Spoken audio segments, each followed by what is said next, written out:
Okay, what you saying, people? Welcome back to another stream. Hope everyone is doing well. As always, guys, if you are enjoying the content, please be sure to subscribe to the YouTube channel, drop a like on the stream. It really does help out. And of course, make sure you do subscribe to the channel again. I had to mention that twice. But what I meant to say is make sure you do hit the bell so you don't miss out on any streams or uploads in the future. If you haven't done already, check out the Elevating Trades Discord channel, completely free to join.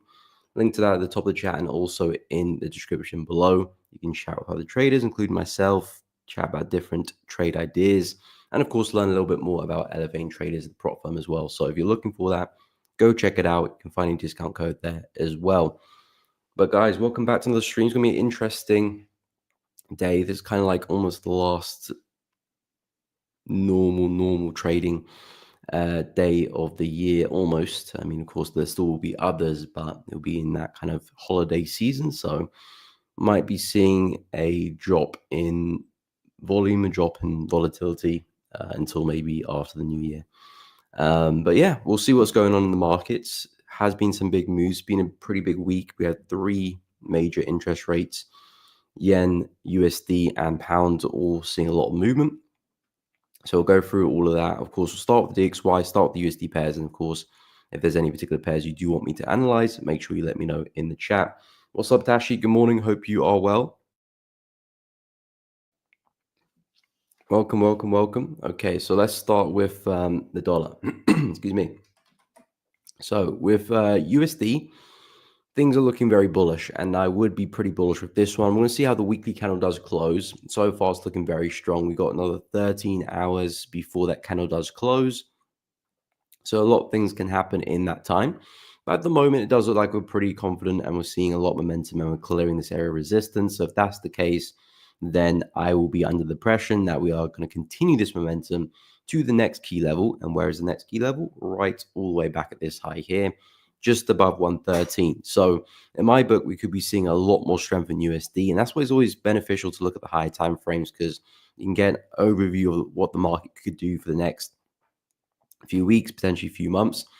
And that does really help, especially if you're a swing trader, because you understand the bias and then you're kind of just looking to take trades in that direction and then kind of ignoring everything else, of course, until things change. But for now, as long as we don't come crashing back down the next couple of weeks, I'm expecting a bit of a trend to form and us to push back into 113. So we'll see how the candle closes. That will confirm it, because, of course, we could still leave a big wick behind and then things look a bit awkward. So I want momentum to sustain and close roughly where we are by the end of the day. And I'll make the judge of that on the weekend when I analyze the charts all together and post my weekly analysis. Make sure you go check that out. But it looks to me that USD strength is most likely here to stay, and we could be seeing a lot more upside. So once that weekly candle does close, I'll confirm things. But more or less, more upside looks likely.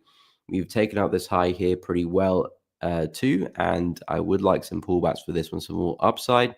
I think if you're looking at more of a kind of an intra-week view, this is a nice area of consolidation just before the news earlier this week. Has left behind a really nice area should price come back and retest. I think this would be a nice place to look for some longs, and again, looking for that next high low, this being our next major high low, because of course this created the new high. So looking for pullbacks of that and continuations. And yeah, we've got some nice confidence in that area. So to me, it looks like USD strength is most likely here to stay, and we could still see more upside. Looking at a bit of a pullback now, because of course the market's a bit overextended after the news today, this week, sorry. But we have a good chance of continuing. So pretty bullish on US dollar. We'll wait for the weekly candle to close just to confirm things. But that is definitely the direction I'm leaning towards. Euro USD, of course, has done pretty much the opposite. Really strong move to the downside. Hasn't taken out these lows quite yet. So again, with Euro, I'm leaning towards shorts with this one. It's just not quite set up yet. I'll wait to see how the weekly candle does close. But it does look like we are really starting to take out these lows here. Pretty much the same setup as what we just looked at on the dollar. If we continue this momentum, see a strong close by the end of today, then I do think Euro has a pretty good chance of seeing some more downside to the low. If we are going to be bullish for Euro and things are turning around, then I want to see a really strong move to the upside, taking out this swing high here. Then I'll say, okay, at that point, a big double bottom is formed. And at that point, we're taking out structure. Okay, we're probably going to see a bit of a correction and then some upside. So that's the only way I would be looking at some swing trades to the upside for euro. If we suddenly have a really big push to the upside, which takes out structure, then okay, possibly at that point, we're going to see some really big buys. If anything else happens, consolidation here, maybe a bit of a bounce, and we end up rolling over and taking up the lows here, then yeah, I would expect euro to persist, more downside, more bearish trends, upside for dollar. And my plan would just be looking for some nice pullbacks and just keep shorting really. Going over to pound USD, I believe this one's still at a similar place at support as well, just about holding onto that area. So it's not a bad place for a buy for pound USD. I said at the beginning of the week, this could be a nice place for me to get involved. But after seeing what's happened with dollar, I'm definitely going to back away because it looks like USD strength is most likely here to stay. So I don't really want to be taking any swings, that is, with pound USD. There could be a nice reaction for today, off the low, something like that, but it may not last too long before coming back down. So I am a bit skeptical of how far this move goes. But if you're looking for more of a trade for the day, it's not a bad place for a buy. Markets are overextended, coming to a big level, seeing some nice rejection on the 4-hour and hourly charts there too. So it's an opportunity there to go long there for pound. I do think we can see a bit of a bounce. We're due a bounce, but my question marks come around how far will it go with USD looking so bullish. It's going to take a big turnaround for this one to really go. And of course, as a swing trade, I'm looking for those bigger moves. And we potentially could see one. Of course, nothing is guaranteed, but probability is not quite there for me. So pound USD, nice place for a bounce, but I do think more downside is to come. Dollar CAD, I really like this one because we've seen a really big breakout on the weekly chart, and this has just flew to the upside. Of course, helped with the US dollar strength, but also CAD weakness too. I do think there's a long way to go still for dollar CAD, even though we've left some really big structure behind. So as you can see, really powerful resistance over here, just below 1.4.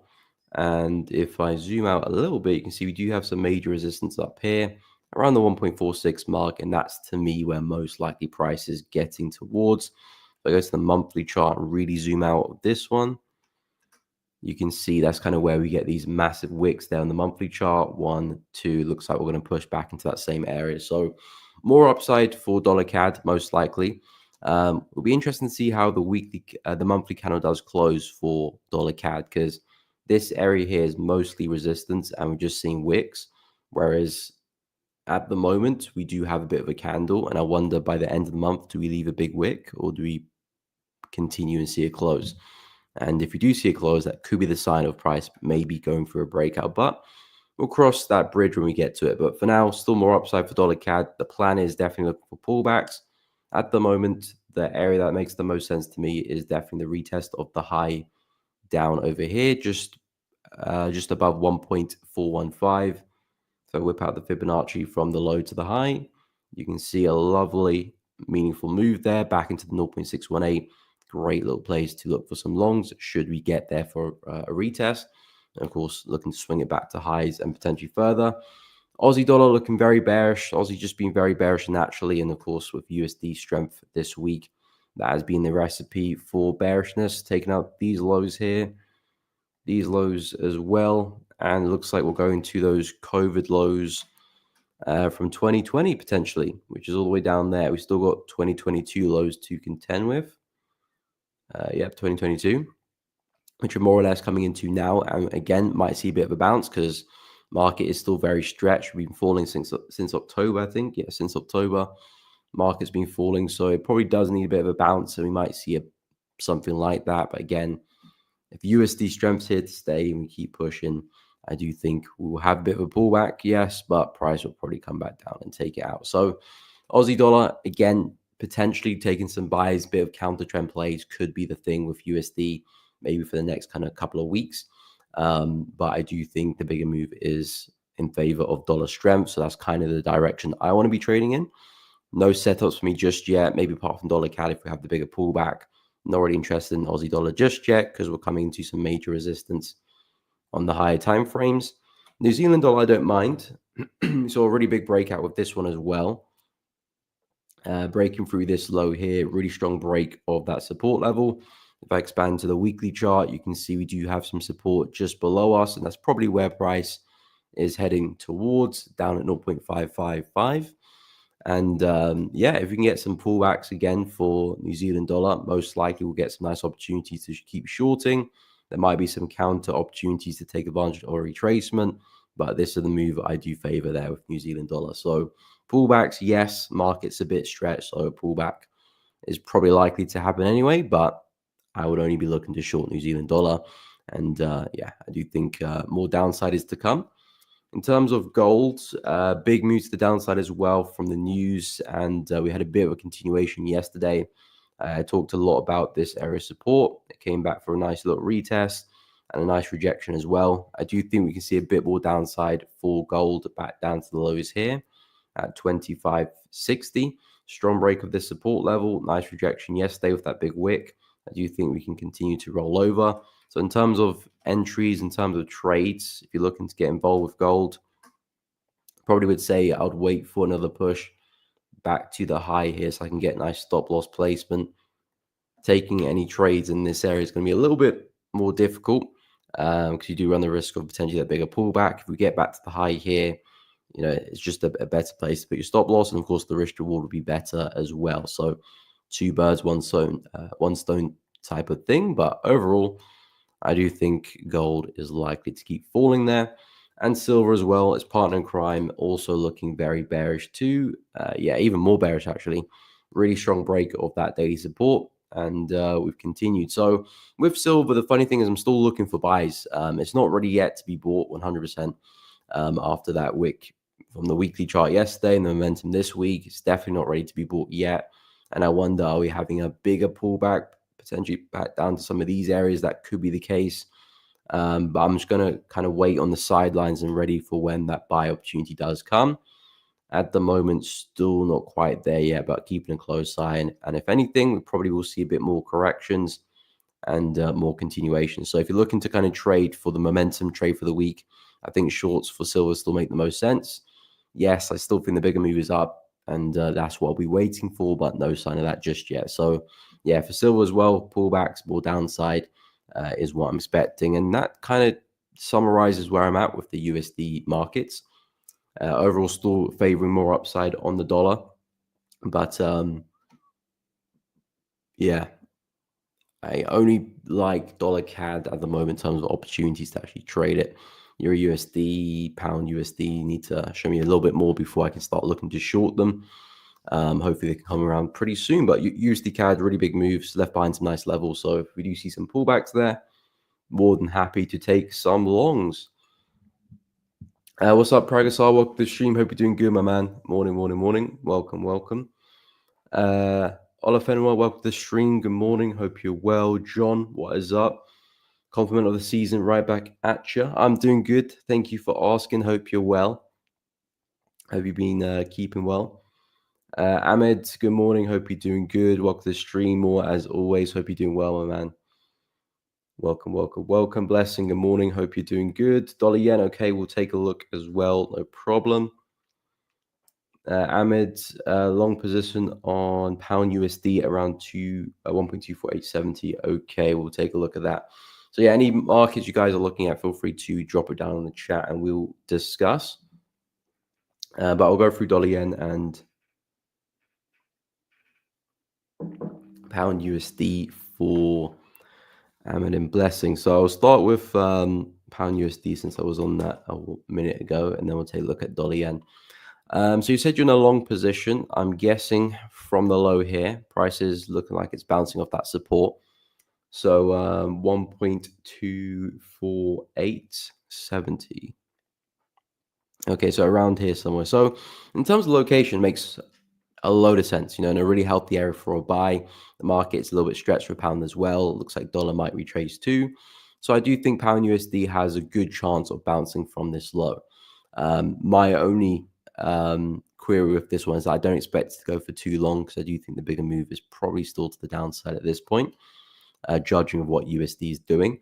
But in terms of the location to get a buy, you know, this is the best place possible really for pound USD. Where'd you take profit? 1.266. Where is that? 266.09. So your take profit is probably around there somewhere. So yeah, I would say it looks good. Could very much see a move back to that area. We did have a pretty big move off that low previously. I'm still pretty bearish on pound, judging what USD is doing and dollar is doing. So I do think the bigger move is down. My only question mark is how much of a pullback do we have? Is it going to be potentially to your take profit or not?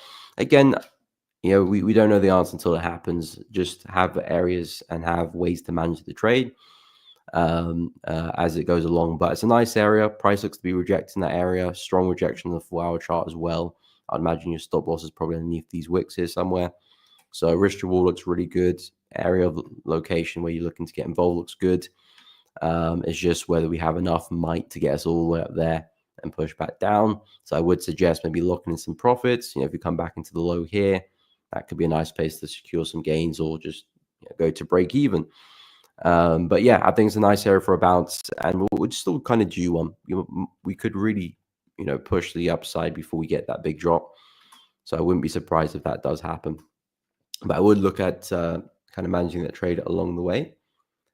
Okay, I'll go through dollar yen next. What's up, Gordon? Welcome to the stream. Second last Friday, 2024. Yes, that is correct. Wishing everyone the best few weeks. Appreciate it. Appreciate it. Right back at you, Gordon. But yeah, it's the second last Friday. Wow, time has flown. We'll go to dollar yen next. So yeah, dollar yen, really big break to the upside, and that has really made me bullish on dollar yen. I'm not gonna lie. I've been speaking a lot about taking the shorts with the yen pairs, looking for some big swings, and there has been some big swings, to be honest, just not as big as I was expecting. I was looking for the whole kind of reversal of these bullish trends, which hasn't quite happened yet. But with dollar yen, with this strong move closing above that high, it's definitely put my bearish bias to bed.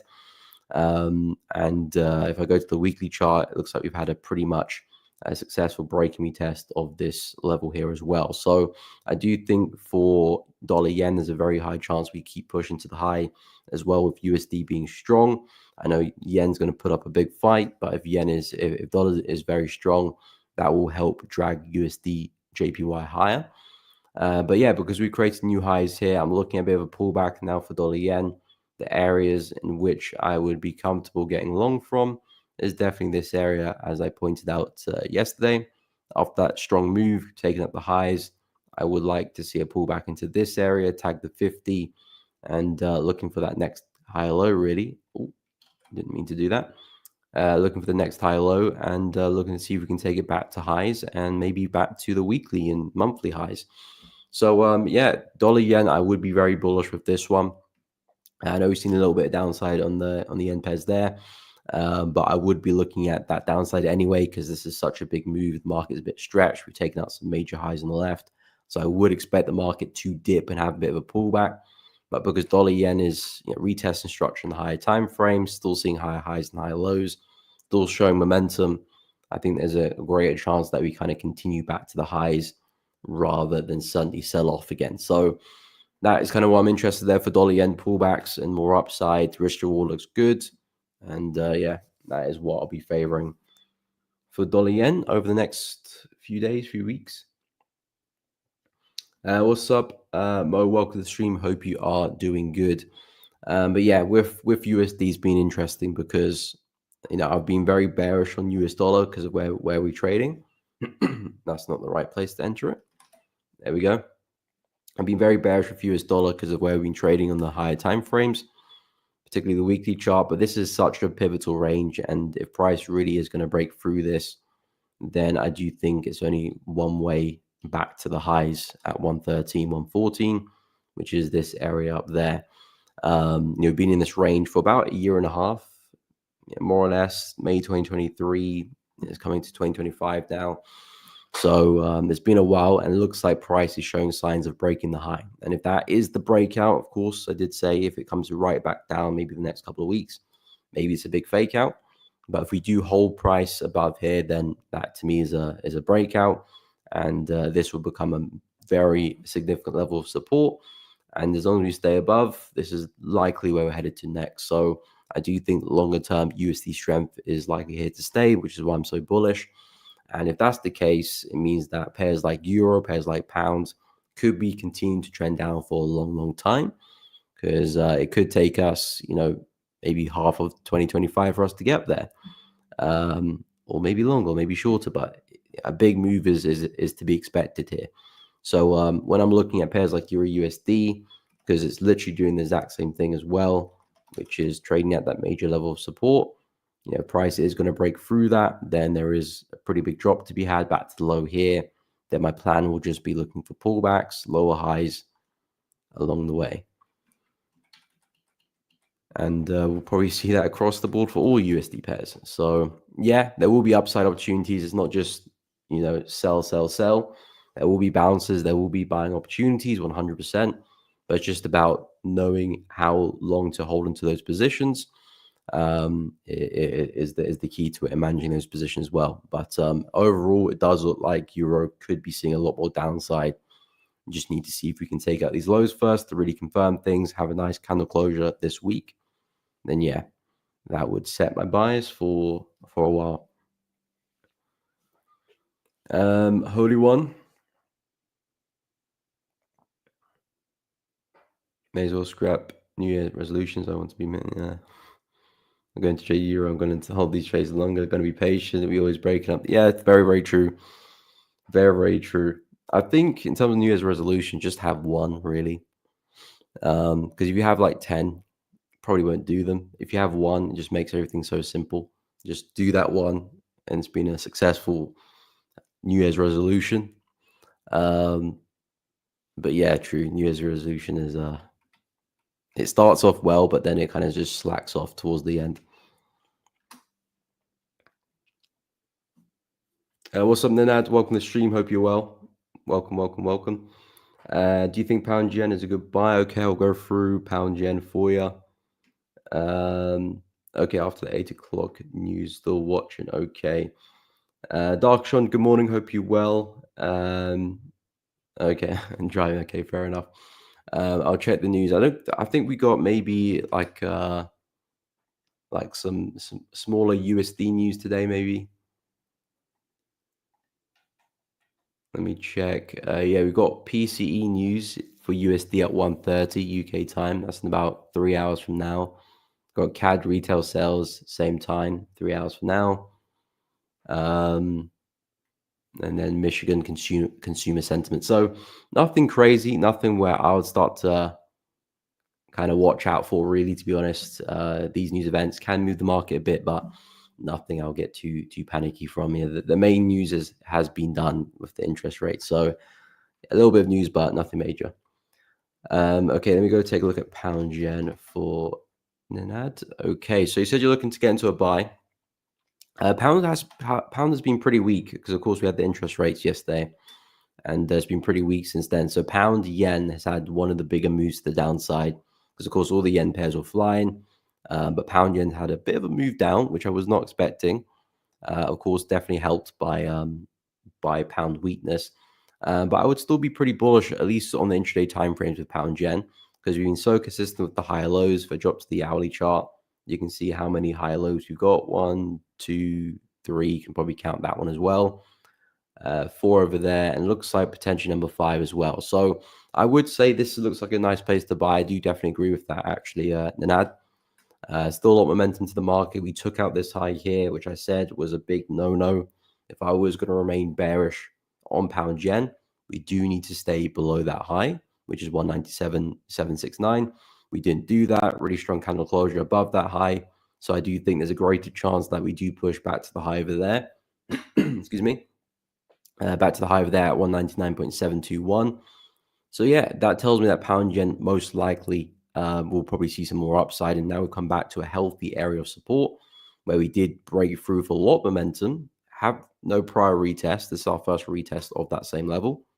We are forming some consolidation here in the hourly. So I would suggest if we were to close above this consolidation, that would be a nice sign that, okay, momentum shifting, buys are stepping back into the market, nice kind of closure above that. That could be a nice signal to enter some longs and hopefully ride that swing back to where we came from. So yeah, I do think pound yen looks like a good buy. It's in a nice area.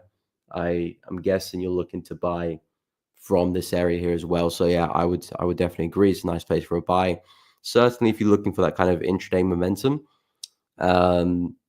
Yeah, so I think it's a good buy, and risk to reward is great as well. If you can refine an entry, stop loss somewhere around here, even a pushback to the high there could be looking at 1 to 2, 1 to 3, maybe even more than that.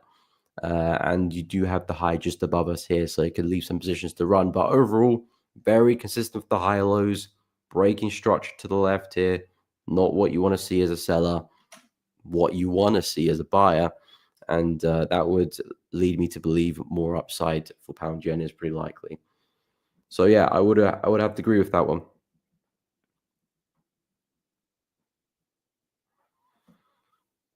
Ahmed got the same entry as you for pound CHF already. Nice pushing down. Nice. Yeah, pound CHF did make a nice move. Of course, the Bank of England interest rate definitely went our direction with that one.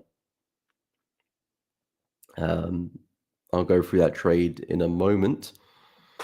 Darkshire talk about GJ yesterday, said it will retrace. Yes, you did. 400 pips run. Yes, you did. It had a really big retracement. So yeah, I mean, I was not feeling that trade at all. But of course, you have your indicator, what you're looking at, and if it fit the criteria, made sense, due to your analysis, and of course, you take those trades. I did say there's a good chance of retracement, but I was looking for price to at least go back to the high there, 199.7, before looking at shorting because I wanted the level of resistance there. But of course, when you got your rules in place, you know what you're looking for. You take those regardless, win, lose, or draw. You're looking to play the edge over the long run. Each individual trade is not necessarily that important when you really zoom out of things. But as long as you're taking the trade for the right reasons, most important, thing really. But yeah, nice trade there in pound yen. What's up? Follow the trend. Welcome to the stream. Hope you're well. 2 questions. Okay, let them fly. Aussie dollar longs. Okay, I'll touch on that. Will, welcome to the stream. Dropping by to wish everyone a Merry Christmas. I appreciate it, Will. Merry Christmas to you too as well. Happy holidays. Happy New Year. Not quite there yet, but getting it in early. Hey, appreciate it. I mean, it takes a lot of effort for you as well, because of course you have to turn up to the streams and put a lot of work into outside of the streams as well. But I'm really glad that you're finding the streams very useful and learning a lot from them as well. I really do appreciate that. And if you guys are, make sure you do drop a like, subscribe to the channel. All that good stuff does really help out with the YouTube channel. So I do really appreciate that. And of course, hit the bell too, so you don't miss out on any streams or uploads in the future. But that's really good to hear, Will.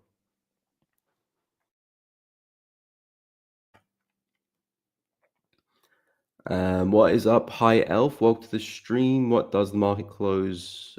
What day does the market close for the year? Well, it doesn't really close necessarily for the year. It closes for Christmas and New Year's. Can't remember if it's open on New Year's Eve.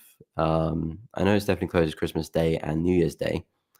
I can't remember if it's open New Year's Eve. Maybe it's like a half kind of day. I know like indices, they will be closed, but FX might be open. I can't remember. I need to double check on that. But the market is open. Besides that, it's just going to be very dead. Hey, what's up, Sculpey? Welcome to the stream. Hope you're doing good. Welcome. Hope you're well. Follow the trend. Gold broke crucial support 2600. Next stop 2560. I agree with that. 100% follow the trend. That is what I'm looking for. Okay, so I will go through. I'll go through Aussie dollar for you. You're talking about some longs there, and then we'll take a look at gold together. No problem, Ninad. Happy to help, my man. Happy to help. FX is open, but candles move on to 5 hours. Yeah, they are very, very slow. I just remember it's being closed Christmas, but normally a lot of people are taking that time off anyway. Okay, so Aussie dollar. Yeah, I do think Aussie dollar, it depends what you're looking for. If you're looking for a big swing in terms of Aussie dollar, I think that's a little bit difficult. We are coming back into some major support, so we are due a bit of a bounce, coming back into 0.62290. If I go to the weekly chart, we'll see a little bit better. Major support here, really big reaction in 2022, and we're coming back into that same level again. So yes, I do think it's a nice place to start looking for longs. But I do think with USD, my bias on USD almost being set as long-term bullish, I do think Aussie dollar has a good chance of breaking through that area eventually and seeing a lot more downside, potentially back to the COVID lows back in 2020, all the way back down to 0.58. So I do think that could be the bigger move for Aussie dollar. I'll wait for us to clear this support just before I really push that idea. But yeah, it's a nice place for a support, a nice place for a bounce. Coming into major support, market is definitely overextended. It's a due a pullback. I did suggest yesterday that we might have a pullback into this area and then might get a nice short there to the downside. So this could be the trade you look to take advantage of, the push back to 0.63. And maybe from here we continue back down and continue with those lower highs. Oh, that is horrendous. Let me do that with the highlight tool. There we go. 1, 2, 3, 4, 5, 6 in there as well. We keep keep that that short bias, that short structure going, but taking advantage of that pullback because the market is stretched coming into major support can make a load of sense. So yeah, I would agree. Upside for Aussie dollar looks likely, but I'm just viewing that as retracement. I wouldn't get too optimistic just yet about some long-term buys. Of course, anything can happen, but it looks like USD strength could be here to stay. So it's going to be very difficult for Aussie dollar to really push on.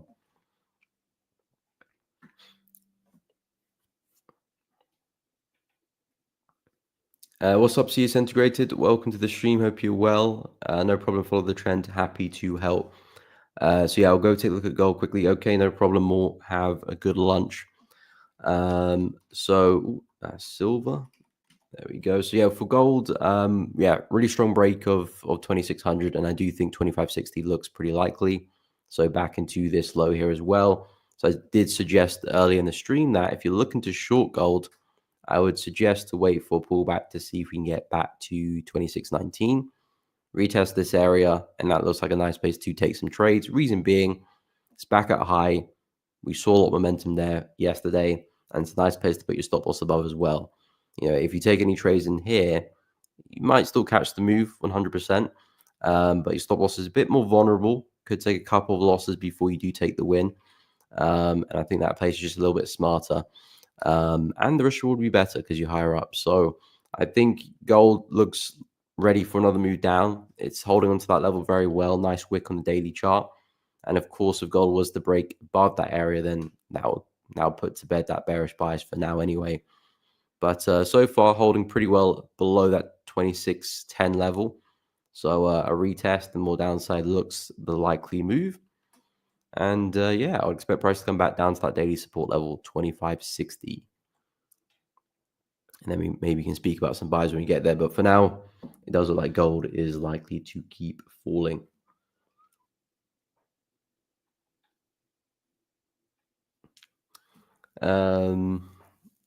NAD, good sell, profit in oil, okay. 69K. Maybe I was wrong not to leave it today, going below 69K. Yeah, I mean, you can only find out in hindsight, really, which is always a slippery slope. You know, sometimes you're right, sometimes you're wrong. In hindsight, you're like, okay, I should have held that trade, or I shouldn't have not held it. But the reasons for it you can only see, you know, in hindsight. So it can sometimes give you false confidence and false, not necessarily false information because it's what the market did, but it's just like you never have hindsight before a trade. So you can't read too much into it. As long as you did the right things and followed your plan, that's really what the important thing is. If you want to change anything, you want to kind of look at your trades in a broader sense of like, okay, let me look back at the past 50 trades, you know, and then trying to optimize for 50 rather than optimizing for one. But really nice move to the downside here for oil. I did say I prefer that 72 level, which price did not quite get to. So this level up here looks really nice. A lot of rejection in the past, as we can see. So that's why I like oil at this level. Really strong rejection. And even the support level here has performed very well. A lot of rejection at this area here too. But it looks like price is kind of stuck at some resistance, came back into this high just about, not doing too well. It looks like it's pushing back down. And yeah, maybe oil does push further and it makes a way back down to support. Maybe push up one more time and then sell. I still think this is a nice place for it. So should price get there, I would say keep an eye out for some shorts. But momentum is picking up, and maybe we do kind of keep falling. I think the bigger move for oil is still more downside. I do think there's a good chance we take out this wick down here at 63. If I expand to the weekly chart, you can see we've been overall slowly pushing down with consistent lower highs. 1, 2, 3, 4. Not really a fifth one, but the market has been slowly pushing down with those successive lower highs. So I do think there's a good chance we get back to this wick low, probably take out the low, maybe go for another pullback, or maybe we keep melting. We'll make the judge of that when it happens. But yeah, consolidation right now for oil. I find it hard to expect a move like that. So I do think we'll probably keep falling, but we might push up first before that drop. So I would keep an eye out for that. The trade might have not completely gone just yet. That was a nice push though. Nice move. I appreciate that, Ahmed. If you guys are enjoying the stream, hit the like button. It does really help out. And of course, subscribe to the channel. Where was I? Yeah, 2617 was my area of interest. Okay, nice. Yeah, I would agree with that one. Follow the trend. Serge, what's up? Seeing you on Trading Nick's channel. Keep it up. Appreciate it. Appreciate it.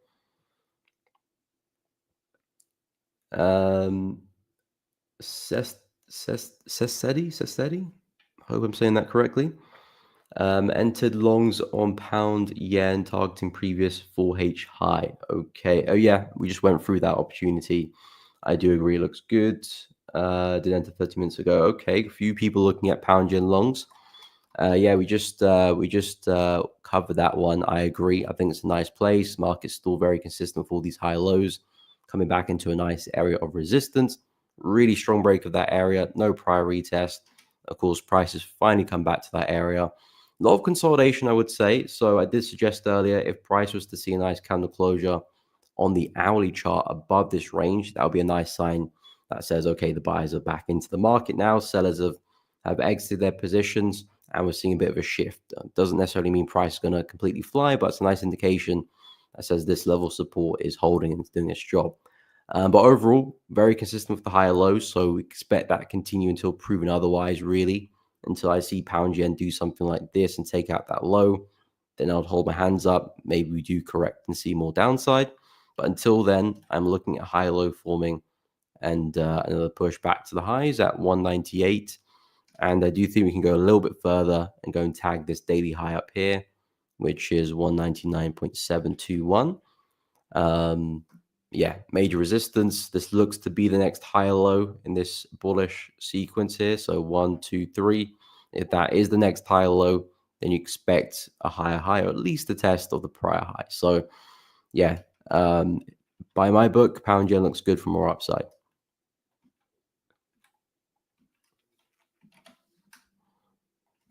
But yeah, very, very big move for the yen pairs in the past 24 hours. Really big moves.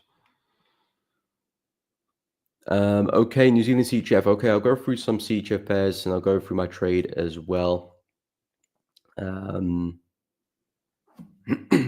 I'll go through Euro as well, Serge. And then I'll start going through some yen pairs as well, because I'm going to cover the rest of them. So yeah, New Zealand CHF is actually a pair on my watch list. I was looking to short it this week, but unfortunately I missed the move.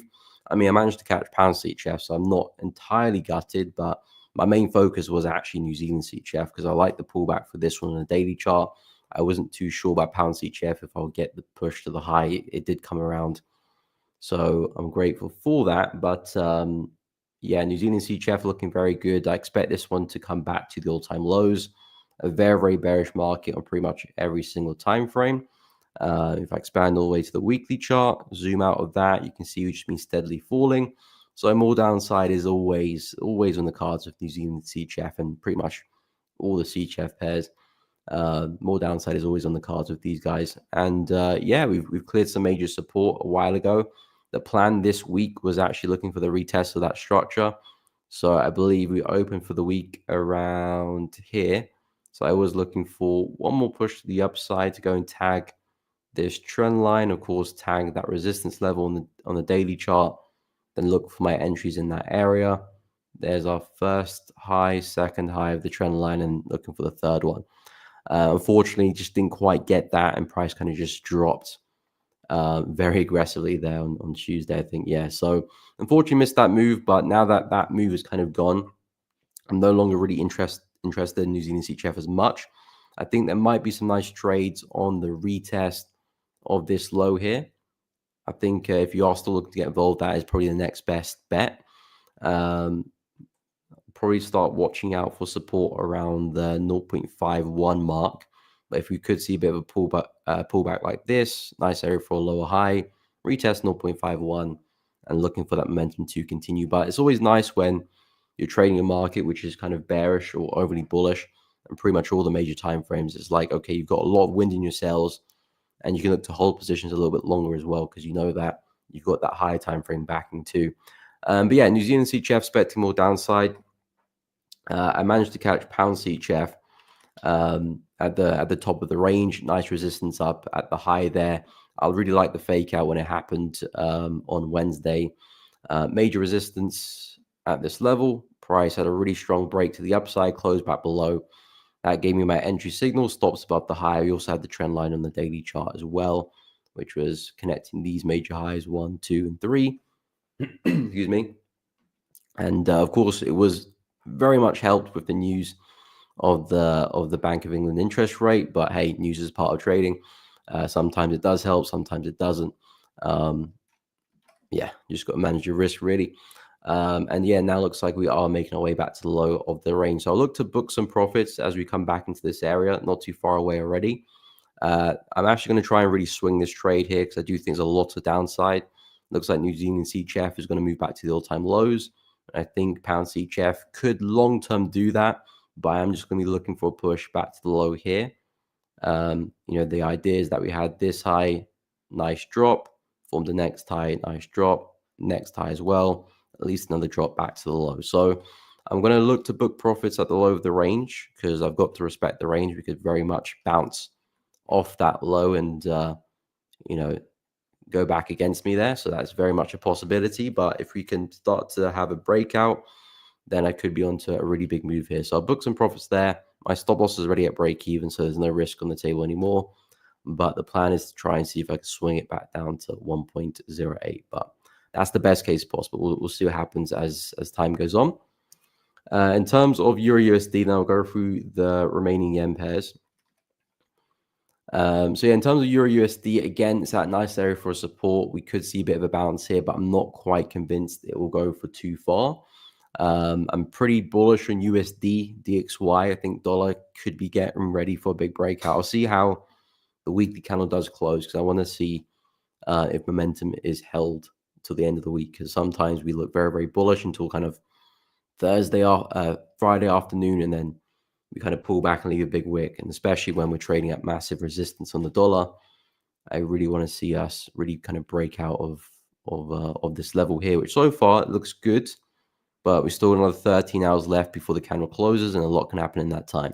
And we do have some minor, not minor, we do have some news coming out this afternoon for USD, so that could move the market a bit. But yeah, in terms of euro, it's at some nice support. So I do think we can go through a bit of a bounce, same as what I was talking about for pounds. But I just wouldn't look to hold on to the trade for too long because I do think the bigger move is to the downside. So you might see something like this for euro, maybe come back, retest some structure, then maybe see another sell, something like that. So yes, great place for a buy. A lot of rejection there previously, back there again. Market's a bit overextended because we had such a big candle there. So it might need to kind of retrace. But I do think the lower high will form, and I still think there's a pretty high chance we break that support level. So it's a nice place for a long, I would suggest, but I wouldn't look to try and take it past 1.045, or at least look to book some profits, or trailer stop at least. Of course, maybe we do go further. I'm not a fortune teller. Maybe we do go further, but I would suggest looking to protect yourself a little bit just in case we do sell off, which I think is still the likely move. But yeah, nice place for a buy, similar to pound USD at support as well. Nice place for a buy there too. I just don't expect to go too far before we eventually break through the level. And that's just my view of the market right now. So yeah, that's kind of where I'm at with Euro. Cease integrated view on the DXY. Okay, I'll quickly go through that. Plan to put a small buy now, take profit 108.5 or 109. I see this is max currently. Okay. So yeah, dollar, I'm pretty bullish. I think we could be onto a massive breakout. I'll wait for the weekly candle before I really kind of confirm that.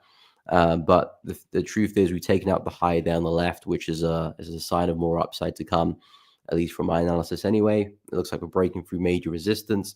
And I'm looking at something like this for dollar. A bit of a pullback, 107.2 looks good.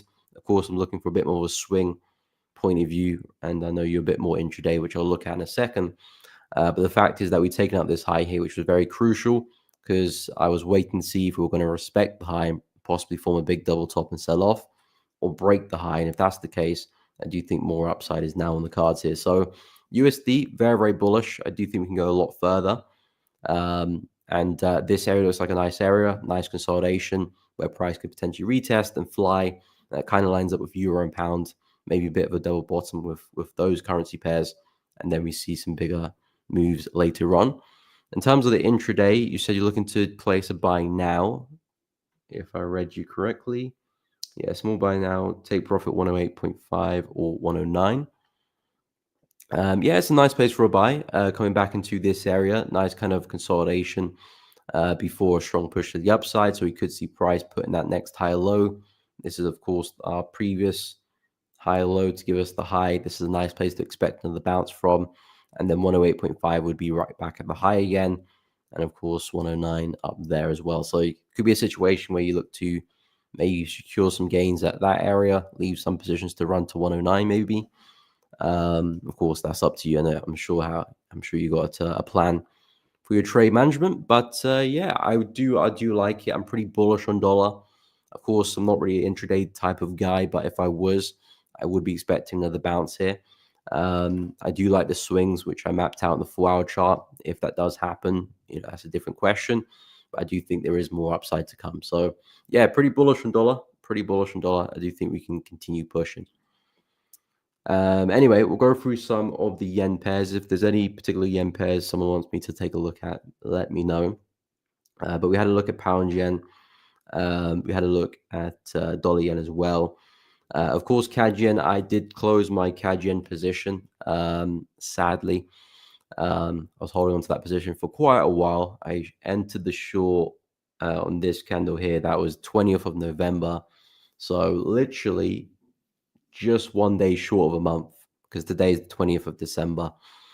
So yeah, almost a month holding the position, but it was a nice move. Ended up closing some profits around here when we broke the structure over there. Then I closed the rest of the position, almost pretty identical to where I closed half earlier on.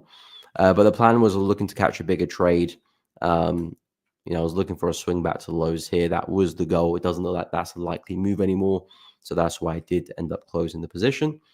But yeah, what next with CAD yen? Well, I'm not so keen with the shorts anymore. Reason being, we are starting to form some higher lows, which is not really what I want to see for CAD yen.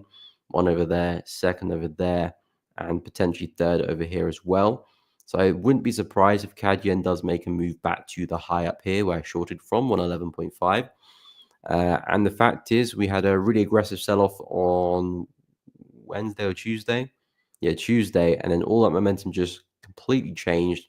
And of course, with Bank of Japan interest rates, we had a very bullish reaction to that. So in my book, I think we're seeing a bit of correction at the moment.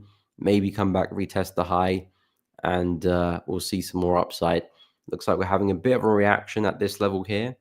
But I'm not expecting a big sell-off anymore. Maybe we do get a big sell-off when we hit this top. Maybe we do. We'll chat about that when that happens. But for now, it looks to me that we've had a big impulse. Market's seen the next higher low in this bullish phase. So we have a double bottom there. Broke structure to the upside, higher high, higher low, another higher high. So now looking for that next higher low for continuations. And yeah, I do think a push back to the high looks pretty likely to me. So CAD yen, I do think more upside is definitely on the cards here. I've been very, very bearish with this one, but I have to make sure I'm focusing on price action and not being stubborn with the buys, because the market doesn't care what I think. It's going to do what it wants to do. It's up to me to try and stay in tune with that. And with this price action coming into town, breaking structure to the upside, I do think a higher low is likely to form, and a push back to the highs is the way to go. So yeah, if you can see a pullback into this high, I think there could be some nice opportunities maybe next week for some longs just below 108.5. In terms of CHF JPY, another one which I was pretty interested in for some shorts, but this one absolutely broke to the upside very aggressively.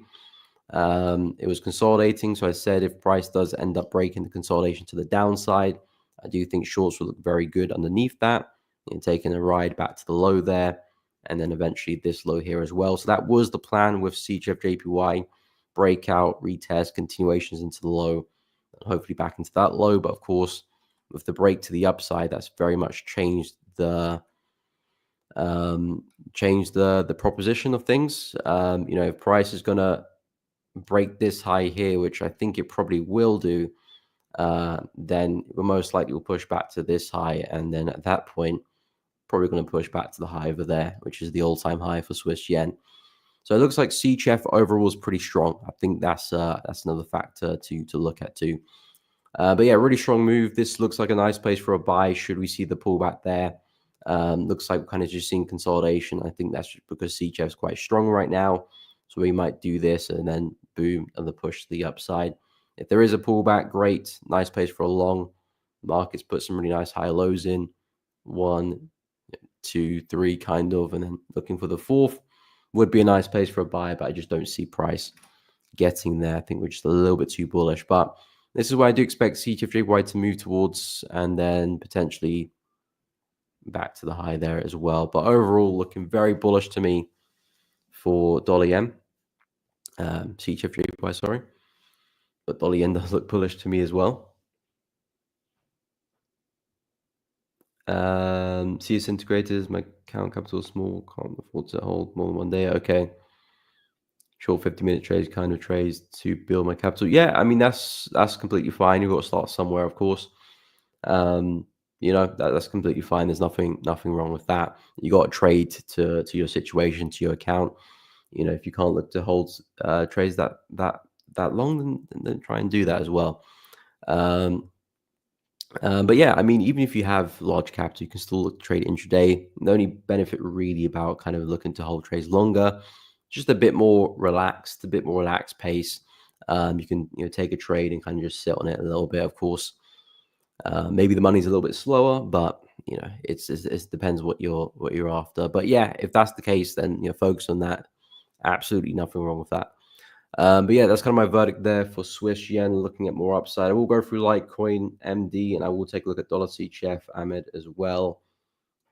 Pushing down my overall, waiting long confirmation. Yeah, we'll go through those two currency pairs. Let me just wrap up with the yen pairs first. So I'll go through Aussie yen and New Zealand yen next. These guys are a little bit more interesting because we haven't actually seen much upside for these. Of course, dollar yen, pound yen, CAD yen, all of them have flown, but because Aussie and New Zealand have been so weak, it's kind of like a battle between the weakest currencies here, between Aussie, New Zealand, and yen. So this is why we've kind of got a bit of consolidation rather than a big move up.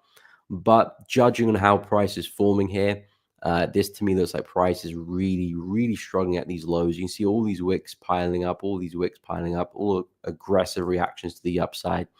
It's a sign of a market really struggling to break through this floor. So I do see price turning around here for Aussie yen, even though we haven't had really crazy structure like we've done with pound yen and see some nice higher highs and higher lows. Judging price on how it's forming here, if we were going to continue to drop, we wouldn't be struggling so much at these lows here and seeing such aggressive moves as well. So in my book, I do think we'll probably break to the upside. A lot of consolidation, by the way, with these pairs. We had a big range over there, another bit of range here as well. So a lot of sidewaysness, but yeah, I do think we'll break to the upside. Tons of opportunity to trade it, a little bit more difficult. If you want to look for something a bit more aggressive, then maybe a retest of this area here could look good. I say it's a bit more aggressive because you're kind of trading in the middle of a range, which is normally not the best thing to do. But it could end up being the higher low that does, break us to the upside. Something more conservative would be waiting for the break and then waiting for some pullbacks afterwards. But of course, that's up to you guys. But yeah, for Aussie yen, to me, I do expect to see some upsides. Whether it completely forms a bullish trend and we last forever, that's a different question. We've still got areas up here to contend with, which can definitely push us back down, but we'll cross that bridge when we get to it. For now, I do think upside looks pretty likely. And then New Zealand yen, same situation as well. Hasn't really broken structure to the upside yet. But again, we're having so much trouble at these lows, a lot of wicks, big reactions there, a lot of wicks there too, big reactions here. Not the sign of sustainable price action. You want to see price breaking lows, pulling back, breaking lows again, and just continuing in a trend. That's a healthy trend. And of course, you want to see momentum there as well. It's another key characteristic to look out for, but we're not getting that right now. We've had a really corrective move down, so it's not like we've seen much momentum for New Zealand yen. Now we're seeing some big rejections. It's a sign of a market getting ready to move in the opposite direction. So a nice buy opportunity with, let me just clear the chart. A nice buy opportunity with New Zealand yen would be waiting for price to break resistance. Because of course, this has been a pretty sturdy level in the market as well. If we do break above that, it's a clear sign that the buyers have stepped back into the market. Sellers have failed to continue us in that bearish trend. And at that point, there's a very high chance we do turn around. Of course, still got to watch out for that range in the daily chart because sellers will be waiting up there to see if they can take price back down again. But yeah, I would expect price to turn around here. So yeah, it's been pretty bullish, I must admit, for the yen pairs. Not so much for Aussie, New Zealand, because they've been weak, very weak currency pairs, but I don't think we continue falling. I'm looking for that kind of bounce and turnaround. And then if I go finally take a look at Euro Yen, Euro Yen's an interesting one because even though, again, we've had a lot of momentum, we haven't actually broken through any major structure with this one. Still got the daily highs over there as well. And I believe we're still kind of trading resistance right now. Take that high across, more or less coming into that area there too. So there's a lot of resistance up here for Euro Yen. So I'd watch out for that. But again, it depends on what you're looking for. If you're in the lower time frames, I think buys is still your best bet. Being very consistent with all these higher lows, 2, 3, 4, 5, 6. So the market has been steadily moving to the upside. I think this area here looks like a nice place for a buy. Nice consolidation, retest that area, higher low, and the push back to the highs. And of course, if you're looking to stretch the trade, that's a possibility as well. But yeah, it looks like things are starting to shift with Euro Yen. The key thing I'm looking at is this kind of V-shaped pattern. It's not the best pattern in the world. V-shaped patterns are very good patterns, but this is not the best representation of one. Normally, you want to see a very impulsive drop versus a very impulsive recovery. Those are very good patterns, but we've had a very similar move down, followed by a very similar move back up again, which is kind of like a V-shaped pattern as well. So the chances of us pushing up, I do think, are a little bit higher now. Although, like I said, it's not the best V shape you'll see there. But yeah, from an intraday level, I do think buys look good down at 161.5, at least the push back to the high. Maybe we do drop back down from resistance, but I do think buys do look good down here at least. So yeah, that's kind of where I'm at with the yen pairs mostly. It looks like things are starting to shift, and we might see more upside.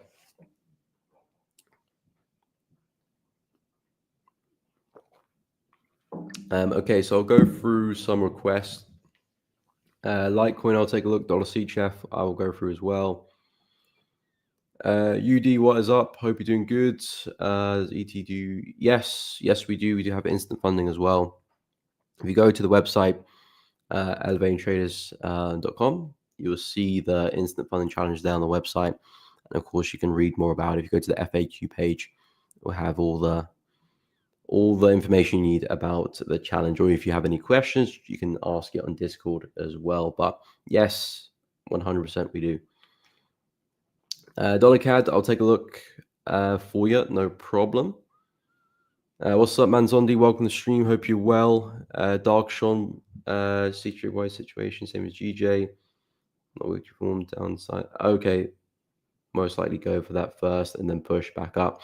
Okay, yeah, I mean, a pullback as well. If that's the situation that you're looking for that niche trade, then do what you need to do with that pair. Like I said, it's based on your analysis and based on your indication of the sell.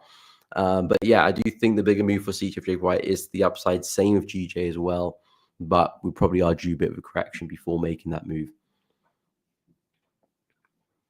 Okay, so I'll go through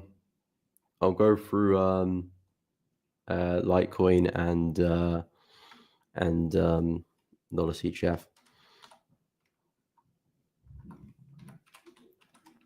LTC USD. Okay, look at that. Yeah, things are not looking good in the crypto world right now. I'll go look for Bitcoin at some point, but I'm pretty sure Bitcoin's down. I think Ethereum's down as well. But yeah, it was a nice reaction whilst we had it. Price had a nice reaction off that area, came back to some areas. I did say watch out for these guys because the thing with Litecoin is we had such a big drop with that daily candle a few weeks ago, a couple of weeks ago. That is not good at all because crypto markets, especially the smaller ones, not as big as Bitcoin, momentum's such a huge thing with them. And if momentum doesn't sustain, we're going to turn around. And that's kind of what happened over here. Nice moves, but momentum is never sustaining. It came back down. And that's literally what's happening again here. So I wouldn't be surprised, unless, of course, something crazy happens, which 100% could happen at any time with any crypto market. I think there's a good chance we've come back down to these lows in that consolidation area. I mean, overall, kind of slowly pushing up. You can see prices kind of slowly giving these high lows. So we'll probably come back down into this area, consolidate some more, maybe eventually go through another big push at some point, if you kind of keep up with that pattern. But looking at the market as a whole, it has a tendency to do that. So there probably will be eventually another big spike to get us back to the highs up here. But this is not going to be the one. Too much momentum in the bears. We're going to push back down here. Maybe the next one we end up going. But yeah, looking at that price action from a daily perspective, intraday perspective, not looking good for the buyers. Did have a nice test originally, but that momentum failed. And now we're actually breaking structure as well, which is a big red flag. And yeah, Bitcoin's not looking too hot either. So yeah, with Litecoin, I would say more downside looks good. If it drops the hourly chart, it's a nice low lows and lower highs. I'll suggest something like this, another pullback, retest some structure, and off you go, more downside. A lot of momentum there with the bears. So yeah, back to around 76, 72. I think there's a good chance of us getting back there. Maybe seeing some more consolidation for a while before the next big move, but this is not the one to get us going. This is not the one, most likely. It's not the one. I always want to add that in. Nothing is for sure, but yeah, momentum's completely lost there.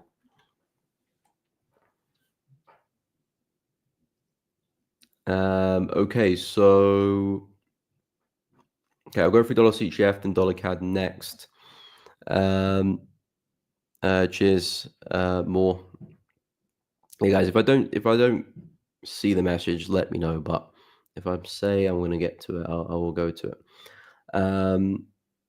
UD, looking for trustworthy profile firm, using that trustworthy person, put your money in you. Yeah, I mean, again, we'll focus on building for the long run.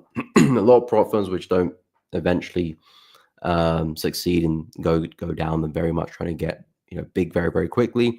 We're trying to focus for the long run here. We're trying to be slow, steady. Maybe a lot of people may look at our rules and our firm, think it's a little bit aggressive, but we're here to focus for the long run. We're not here to try and do anything quickly. We're focusing on the long run and building actual traders, because we're looking to actually onboard traders who can actually trade, and then give them the platform to succeed, because if they succeed, we actually definitely benefit from that. So we're looking for slow growth long term, and that's kind of reflected by our rules and what we're looking to offer and our challenges and everything else as well. But yeah, head over to the website. If you're interested in it, you can learn more. Just check out the FAQ page. You can learn more on the Discord as well. And if it's what you're looking for, go ahead. Douglas ETH USD. Okay, let me go through dollar CHF and dollar CAD first. And then I'll go to your Ethereum and we'll take a look at Bitcoin whilst we're at it as well. But yeah, with USD CHF, not one of my favorite pairs out of the USD markets. Actually, I'm not really looking at this one. I haven't actually looked at it for a while. Main reason is because we're kind of just consolidating equal highs, equal lows. Unless we're back at the high or back at the low, there's nothing for me to do there really. We need to be at the extremes of a range for it to be useful. If price is kind of just in the middle of everything, yeah, they might find some nice trades, but nothing solid, at least for me anyway. So yeah, dollar CHF, if USD is going to be strong, dollar CHF most likely is going to push up. So I think overall longs are a good bet. We do have a pretty nice trend there as well. So if you're looking to follow that, it's not the worst trade in the world. It's just that I don't like where we're situated. I don't like trading in the middle of a range, but there's been a nice break to the upside. There's your low. And of course, there's your high. Yeah, effectively, I like taking pullbacks from the 50% and below. So if I was looking to get into a trade, it would have to be at least coming back into the high there, or some of these areas here would be areas I would be comfortable getting into some longs and seeing that next high low. But if this is price just retesting the low of the range and making its way to the up end of the range, then we've still got a bit of a way to go before we do get back to that level there.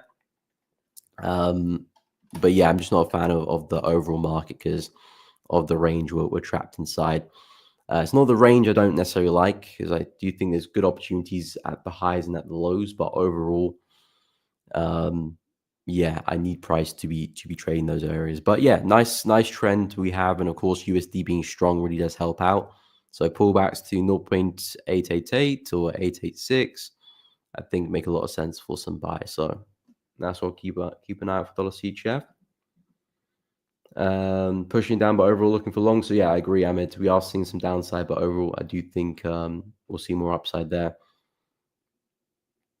Okay, so we'll go take a look at dollar CAD next.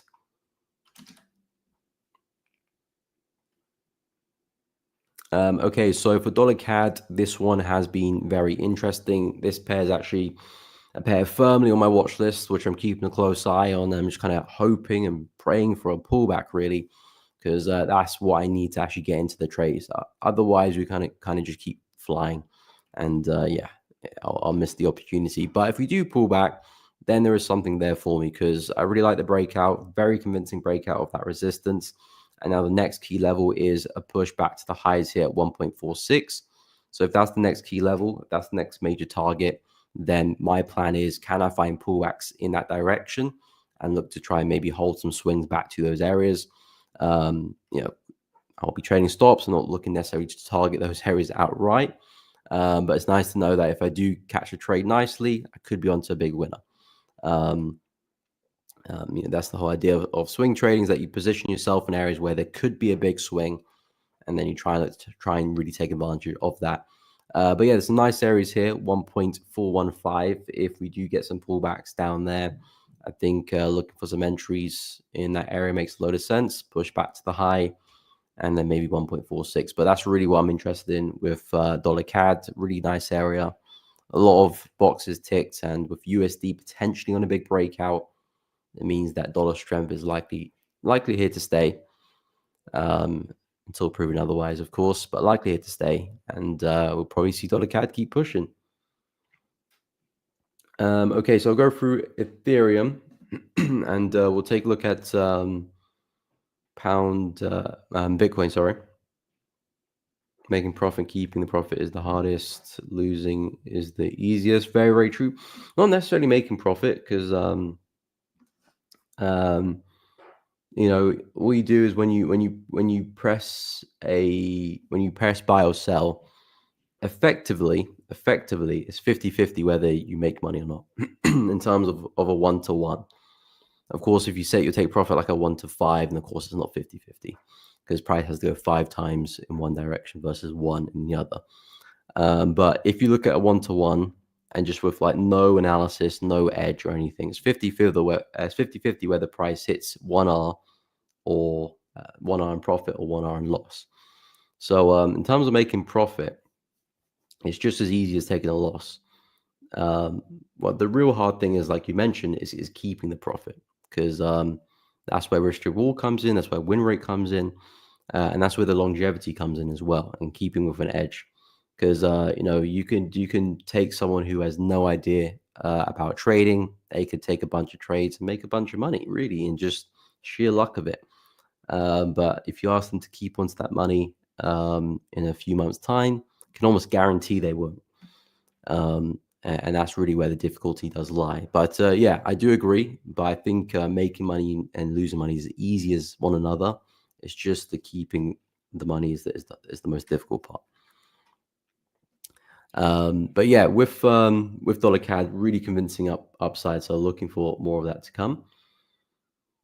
Okay, so we'll go through Ethereum for Douglas, and we'll take a look at Bitcoin whilst we're at it. We'll go through pound yen for eStream. What's up? Hope you're doing good, eStream. Welcome to the stream. But yeah, we'll go through pound yen for you, no problem. Then we'll take a look at some crosses as well. Darkshon, for example, make 4% per day on the challenge phase. How is that calculated, and what will happen? Well, for the challenge phase, the 2% profit cap, so it won't be possible to make that. But the 2% profit cap is a soft rule. So if you do make 2%, what will happen? Well, your trades will be closed and you'll be able to open more trades the following day. But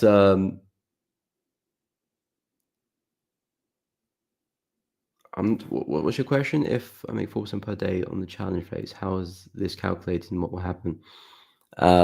Yeah, so first of all, there's a 2% profit cap. So your trades will be closed at 2% once you're in profit. And then you can continue trading the next day, soft rule, so you won't fail. But it depends what challenge you take. Different challenges have different targets. So yeah, it depends what challenge you take. And if you eventually hit the target, you'll be moved to the next phase or to the funded stage if you're doing the one step. And yeah. Again, all the explanation for the rules are all in the FAQ. And if you do have any other questions, you can raise a ticket on Discord, but everything is on the FAQ. But of course, if you're unsure, let me know. UD, okay, nice, good bro, good to hear. eStream, okay. Let me go through Bitcoin and Ethereum before I completely forget. Make sure I'll go through Ethereum first. So ETH looking pretty bearish last time I checked. Yeah, wow, look at that candle there. That is not what you want to see as a buy of Ethereum at all. That is horrendous candle on the weekly chart. Horrendous. So yeah, like I say, momentum's such a big thing here. I wouldn't say it's game over for Ethereum. It's definitely not. I still think there's a good chance we get back to all-time highs here. But that is a mega rejection off the high there. So in this case, not good at all. We're probably going to push a lot further down. I reckon the next area where possibly it starts to make some sense for some buys again is when we come back to 2900. So in my book, we've probably got a little bit more downside to go through for Ethereum. And even when we get here, we might not necessarily just suddenly turn bullish again, because it's going to take a lot of momentum to reverse all of this. If you look at some of the bullish runs Ethereum and Bitcoin make, it's kind of like we have a big fall and then we kind of stabilize for a while, start to form some higher lows, then we pick up the pace. That's normally how most bull runs work in crypto. We kind of consolidate for a while, then we pick up the pace.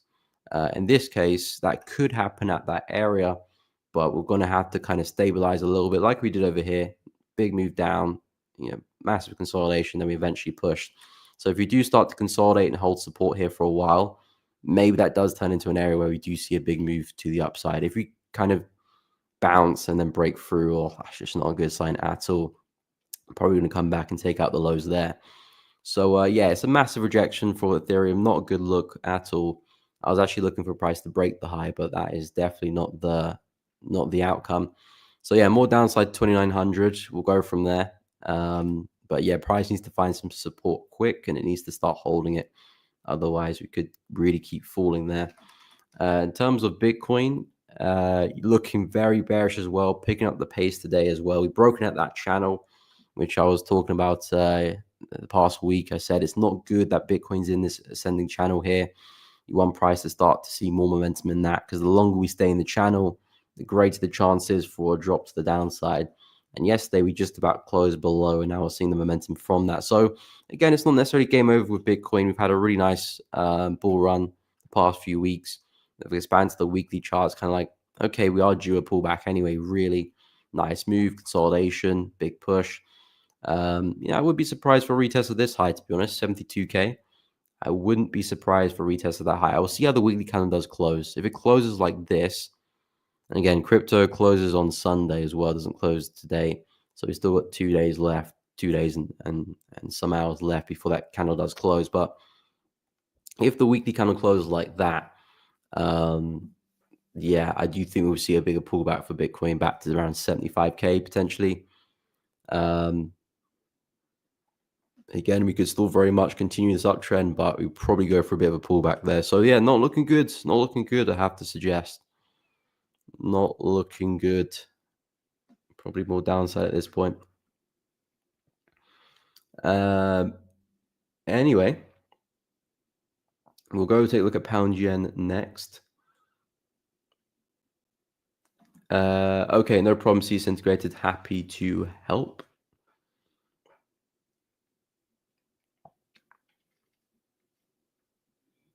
Holy One, you took the words out of my mouth. If I type, making and losing the same market either. Yeah, exactly.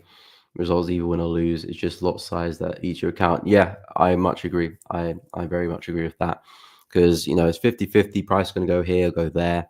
Of course, you have your edge, which does mean that over time you should get more moves to your 1R profit rather than 1R loss, and that's where your edge comes in.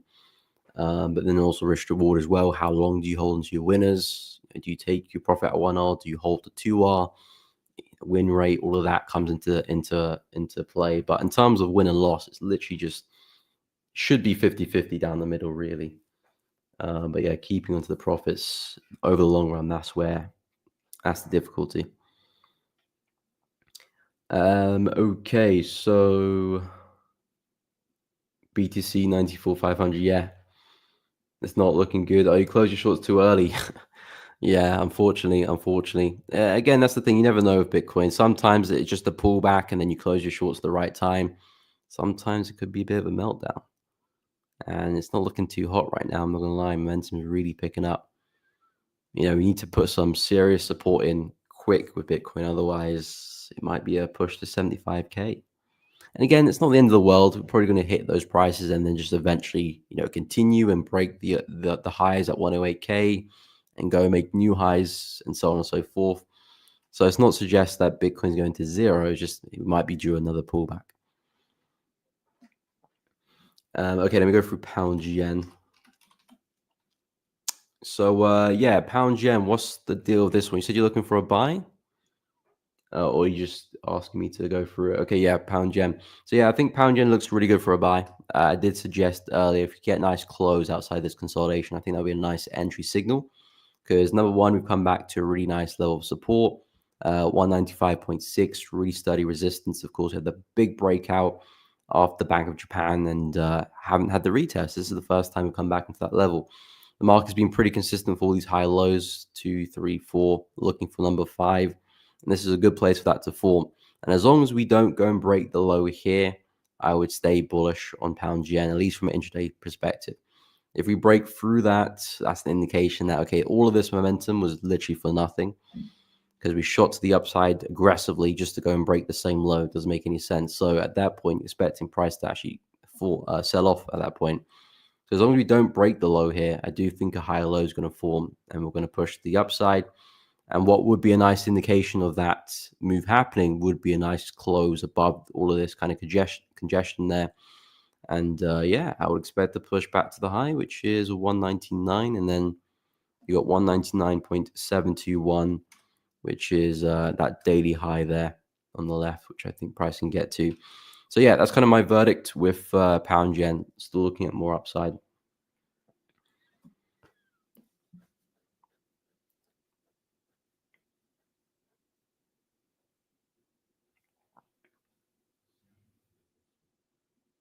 Yeah, I mean that's fine. Like I said, if you're doing that, that's completely fine, Dark Sean. If a trade is in profit, it will be closed at 2%. The system will close your trades once your account is up 2% for that day. So you don't have to worry about you trying to close or stay within the rules. The soft rules, so it's not like you're failing the account or you fail the challenge or whatever. It just means that if you are up 2%, your trades will be closed, and then you're allowed to open new positions the following day after the next rollover. So yeah, that's the only situation that will happen. UCEFX, what's up? Looking for some buyers in pound Aussie. Okay, we'll go through that. Dark Sean, 50% profit. Wow. Yeah, I know. And that's the beauty of risk to reward as well. Okay, so let me go through pound Aussie. Then I'll actually go through the rest of the crosses because I haven't actually really gone through them just yet. So yeah, pound Aussie, bit of a move to the downside yesterday. Of course, we had that pound weakness off the back of the interest rates. So GBP was weak across the board. Pound Aussie did see some downside. Not the best pullback, I have to suggest. Really nice high lows and higher highs, but I was hoping for a bit more of a corrective move back down. Sometimes when you see these aggressive sell-offs, not the best moves to go against. I did say this looks like a nice area for a buy. I believe we had the 50 of the fib in that same area, if I'm not mistaken. Yes, we did, pretty much. So it's in a nice area for a buy. Not the biggest fan of the pullback, but it looks good. A bit of a double bottom there forming. Maybe a bit of consolidation here. Haven't quite broken out of that resistance there just yet.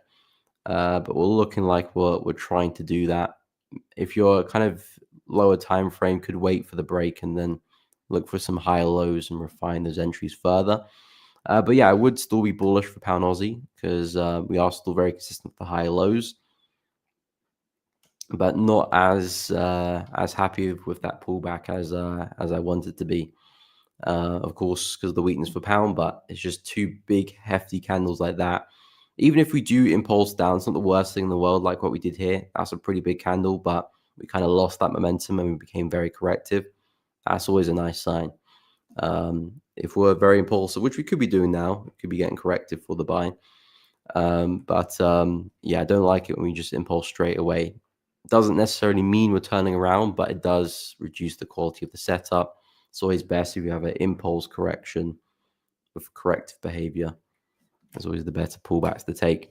But yeah, with pound Aussie, looks like the trend is still up. We do have that level at 2.05, which price could be getting towards. So there might still be a lot of upside left in the tank for pound Aussie, back to that same level. But yeah, I wouldn't say it looks quite just yet. But I do like the overall setup though. Just the entries a little bit.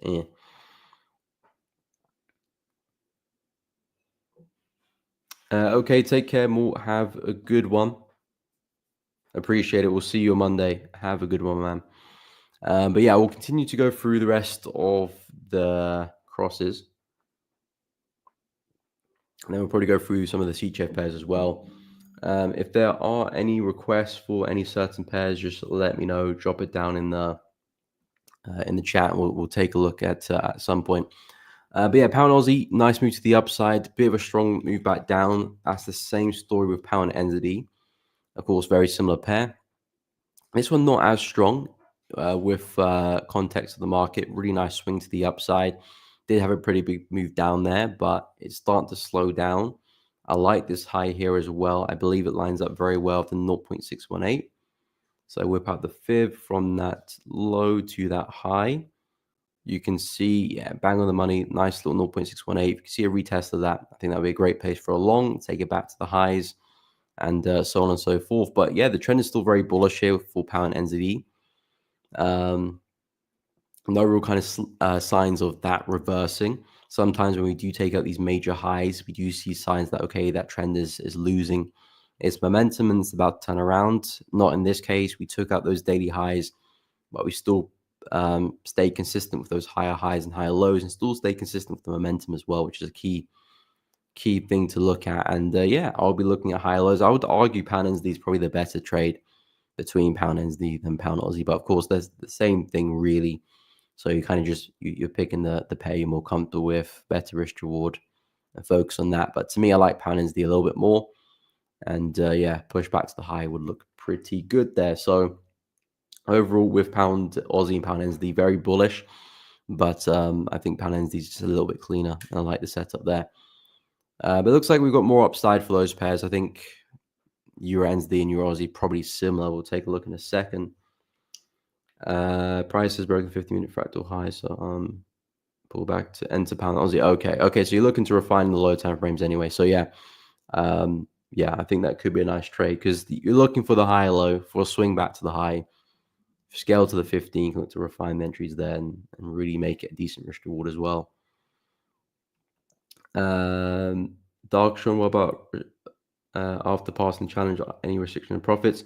Yeah, once you get to the final stage, the 2% profit cap is still there, but it is removed after your fourth payout, and then you do get the extra 10% on your profit split as well. Normally it's 80-20, but it will be increased to 90-10, because essentially what we're looking to do is onboard traders, find the best ones and look to really work with them and scale and provide benefits to them.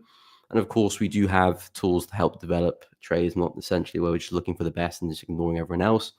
We do have the course with Elevating Traders Academy. We do have other tools to help traders learn as well.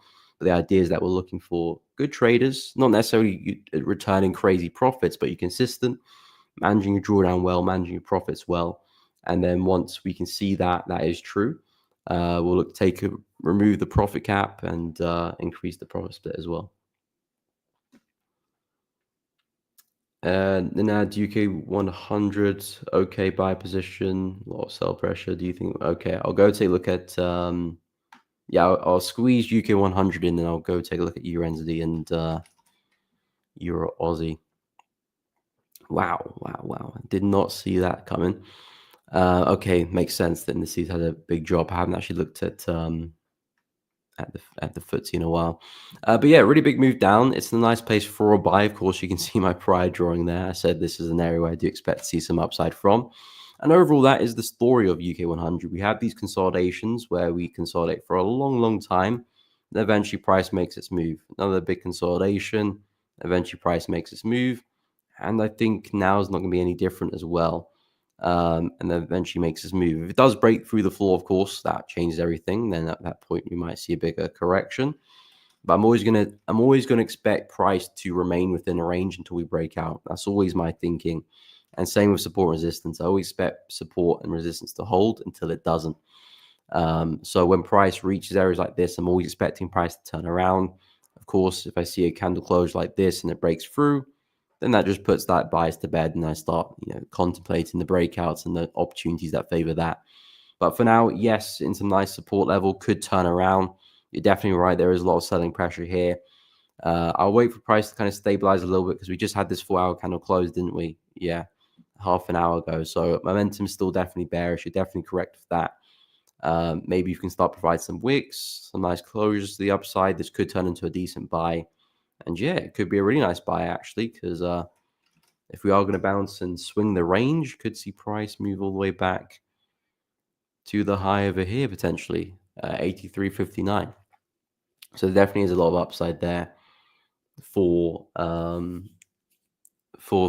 Nice area for a buy, but yeah, indices in general have looked pretty bearish. We'll go through the indices at some point as well, because I'm pretty sure the US indices are not looking too hot either. Okay, no problem. Happy to help, Dark Sean. Ben, good morning. Hope you're well. Is BT gonna rug today? I'm not sure it's a rug pull. It'll be quite crazy if it is a rug pull. But yeah, it's not looking good. I'm not gonna lie. BTC back to 82K at some point. I think it could be even 75K. Ben, I think it could even be 75K. I've marked out this area. 75, 72K, which is a really strong level on the weekly chart. I wouldn't be surprised if we come back to retest that area, because if you look at this weekly candle there, look at the momentum in that. I know we still got 2 days and something hours left, 13 hours left before it does close.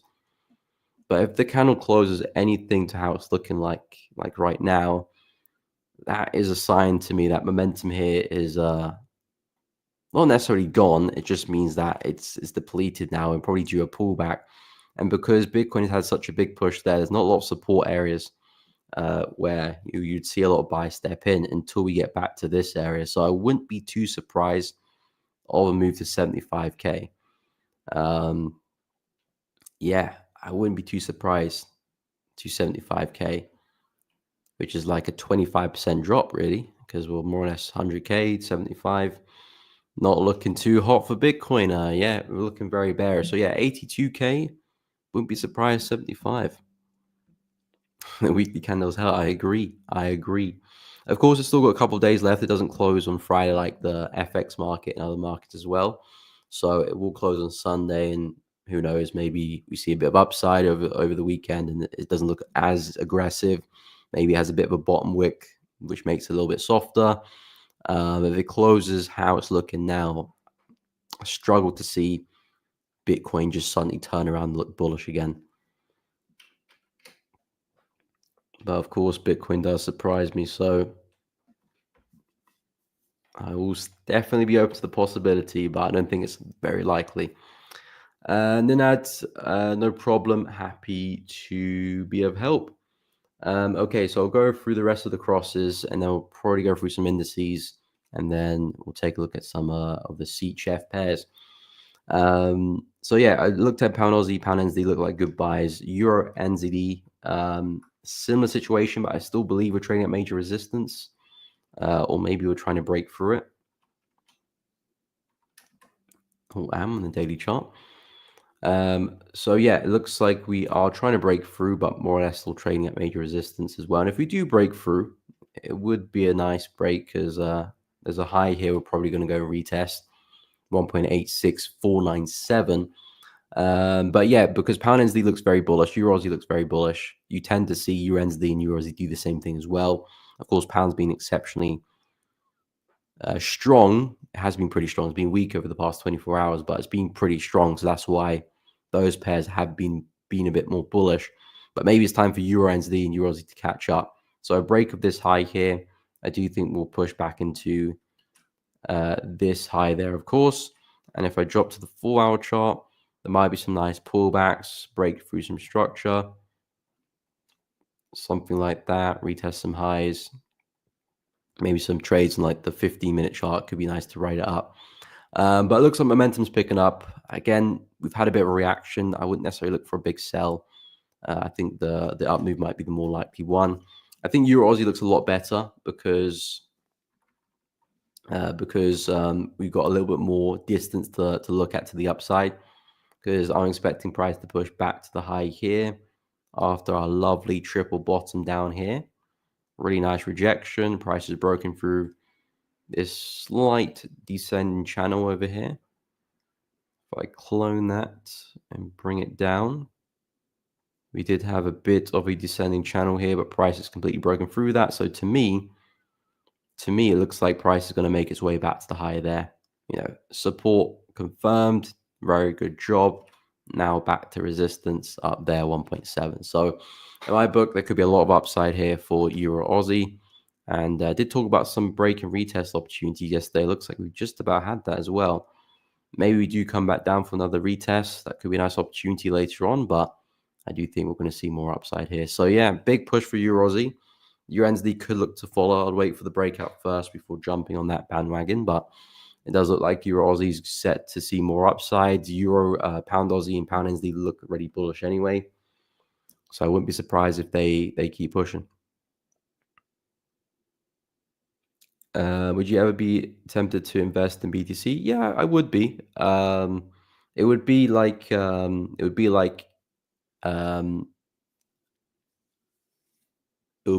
the, what's the word I'm looking for?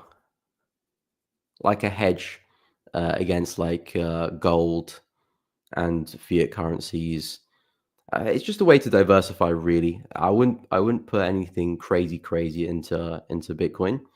I think the best way to invest is definitely either gold or real estate, really, or stocks, really. But I think real estate is a no brainer. So I'd rather, if I had the option to invest in Bitcoin or real estate, you'd make more money in Bitcoin because potentially the risk reward is better. Like the house price is not going to suddenly double overnight, but Bitcoin potentially could do. But I think in terms of just concrete, almost fail proof, pretty much fail proof, real estate is always king. So I would do it just to diversify and just have a bit more diversification, but it wouldn't be my main focus. It would be my main focus. But I think the most attractive thing about Bitcoin and crypto in general is just the risk to reward. Like, who knows, in 10 years' time, Bitcoin could be at 1 million. From current price, that's 10x. You don't really have that sort of risk to reward anywhere else.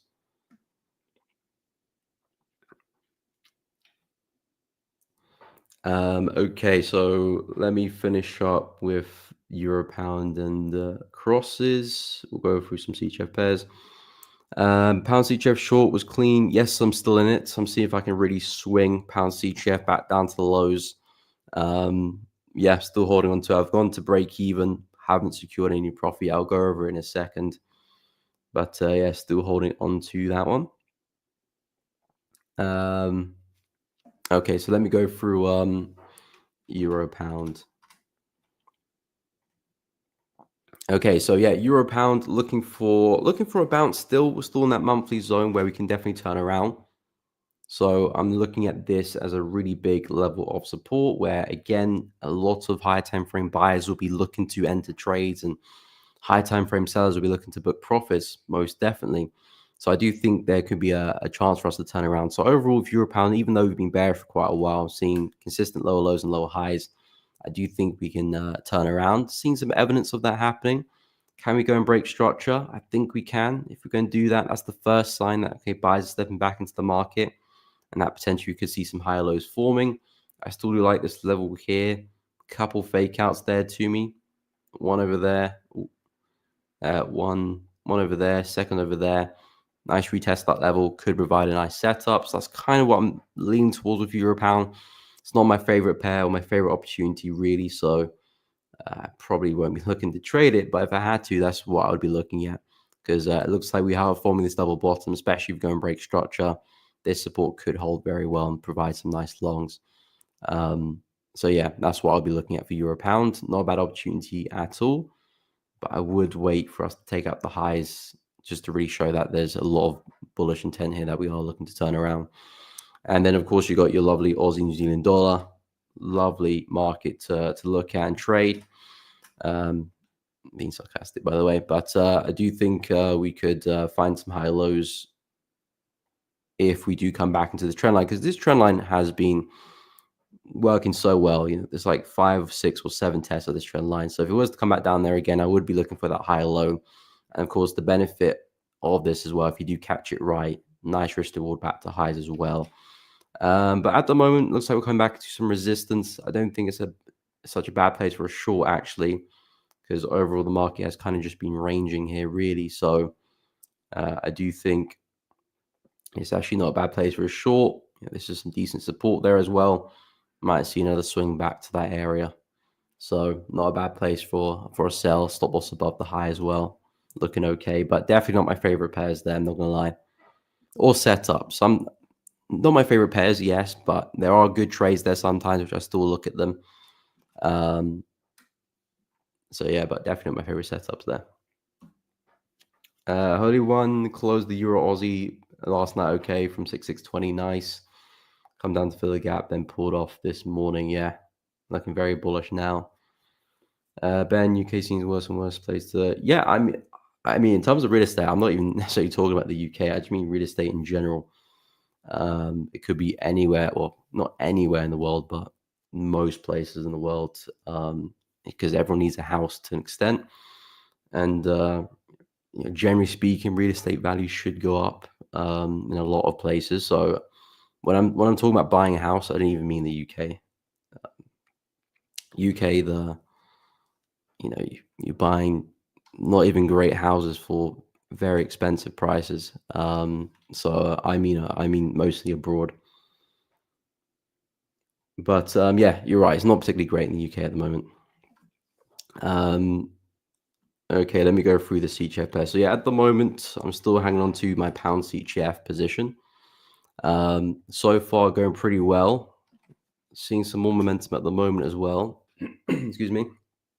So yeah, I'm looking to see if I can secure some gains at this low at 1.115, and then the plan is similar with CAD Yen. Look to take profits at a major low, then see if I can swing it back down to the extended area, which is where I still do expect price to go in the higher time frames. If this is price forming that high and the second high, then potentially a third lower high over here, which is my main anticipation of why I shorted the high. It was a nice fake out of the range, yes, and I was looking to essentially trade the range. But the plan is that I'm looking for a low high to form for the swing. Really big drop there in July. I'm looking for possibly the continuation of that. So look to secure some gains there because, of course, there's a very high chance price could find support here and go against me. So I need to lock in some gains there. But if we do break the support, whoop-de-doo, probably can get a push back to the low. And my original plan with pound CHF was actually not even looking to short up here. It was actually waiting for the break and retest of this level. It just took so long. So I decided I'll have a stab at the high there. The benefit of that is that I'm right at the top of the range. I can still refine my risk pretty well. Of course, if I do take a loss, it's just a regular small loss. But if it does play out, I could be hanging on to a really nice winner that could go for a long time. Then I can just look for additional entries on this area. Book profits there, then use those profits to try and make more. So it's been playing out pretty well. The Bank of England interest rates definitely really helped with the position, but the technicals lined up very well, fit the plan very well. So it was a trade that I was always looking to take, really. And yeah, the fake out we had on the 4-hour chart was very good as well, because when you are looking to short the high of a range or low or buy the low of the range, if you can get a fake out there, it's always a better trade.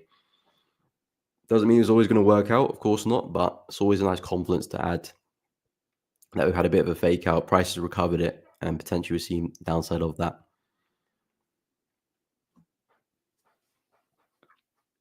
Yeah, it's not great in the UK at all. Do you get not to get anxiety set in a trade that's up big, but you haven't taken any profit? Anything over 2 hour floating profit gives me anxiety, to be honest. Not really. I'm getting more used to it. Definitely in the past, yes, 100%. But I'm getting a bit more used to it now, and I've thoroughly tested my trade management, and over well over 500 trades. So I really know the strengths and the weaknesses of how I manage my trades. And I know at the end of the day, over the course of many trades, it's not necessarily optimal, but it's pretty optimal, and it does give me the risk reward I'm after, and it helps keep my equity curve in the right direction. So in terms of being anxious in an individual trade, a little bit, you see the profit, you don't want that to disappear. I 100% get it. And I don't think anyone generally will be completely immune to that anxiety, because it's money at the end of the day. Who's going to say no to floating money there? But very focused on the bigger picture here. And yes, you do have that fear that maybe price does go against you, but I'm always kind of thinking of the next trade, and that does help me kind of block out the noise a little bit. Once I do take a trade, it's going to take a while. It's going to take a while to get going. So I have to always be focused on the next trade, because if I can focus my attention on the next trade, I'm not so focused on the current trade, so I don't kind of make mistakes with that one. Always focus on the next trade means your attention is not really so much on your current one. So yeah, all in all, a little bit, but not really, to be honest. More focus on the next one than this one. Pound CHF dropping more as you speak. A nice catch. Appreciate it, Holy One. Yeah, it is dropping. I think CHF is pretty strong right now. I think pound's a little bit weak too. But yeah, if it can drop a little bit more, I'll look to secure some gains here. And that, I suppose that helps as well, Ben. I'm not necessarily looking to hold it onto it all the way down here, not taking any partials or anything. I will look to take some profits as we come back into 1.115, and we're only kind of like a few pips away. And judging from the current momentum, I think there's a pretty high chance we eventually get there. So yeah, once I secure profits, then I really don't care about the trade, because that's essentially what happened with CAD Yen. Book profits, and I didn't, not that I didn't care, of course. I wanted the trade to keep going in my favor, but once profits are banked, it's like, okay, it's a win, on to the next one. Anyway, let's take a look at some other CHF pairs. So I went through New Zealand CHF earlier. I said that was a pair I was looking to trade to short as well. Didn't quite catch that one. That one's falling out the sky. Aussie CHF looks like it's joining the party as well. And this one is critical. If I can get some pullbacks with this one, I will be looking to see if I can get some trades for Aussie CHF pretty soon, because this is such a big level. And price looks like it's breaking out of that. If I go to the weekly chart, it looks like we're about to see a nice close there too. So I do think with Aussie CHF, there's a good chance we do see a swing back to the low there, 0.53663. So if that's the case, then we could be on for a really big move here. And it lines up with my bias with the CHF pairs. I'm looking for push, for the overall trend to continue. And this is the low I'm expecting price to get towards. So if that's the case with Aussie CHF, if we can find some pullbacks, I'll be more than happy to get involved. This is a really big level here, so a retest of that would look nice. And again, it could be a position where I do look to try and squeeze as much as possible and get a big swing. But yeah, CHF pairs look very bearish to me. CHF is definitely very strong at the moment, and I do think is probably going to continue. We'll see how candles close this week. I always kind of wait for that to really confirm a bias. But I highly doubt in the next kind of 10 hours or so, when we get the weekly candle close, that price will completely turn around and be trading above that level. You might pull back a little bit, yes, but I think the weekly is most likely going to close below. So yeah, 0.536 is where I do expect price to push.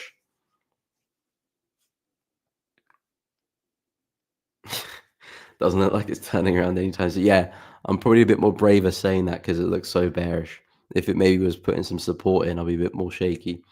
But yeah, it looks pretty bearish. I mean, pound CHF is trading in a range. So if I do get it to low the range, 100% that is an area where price could go against me. So it only makes sense to book some profits there. But yeah, once profits are banked, I'm not really so wrapped up into the trade. Yeah, I'm always trying to focus on the next one. Potentially, it could be Aussie CHF I get involved with. But yeah, looking for more downside there.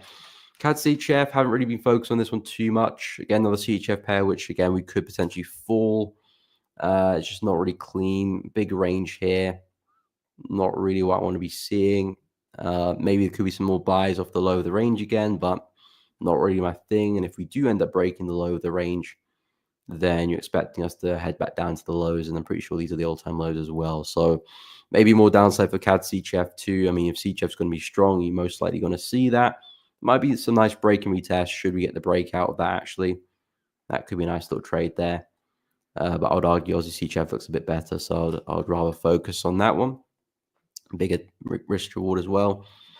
And then you got your lovely Euro CHF, which again looks like it's forming another high there too. We've been very consistent with them. One over there, second, third, fourth, fifth.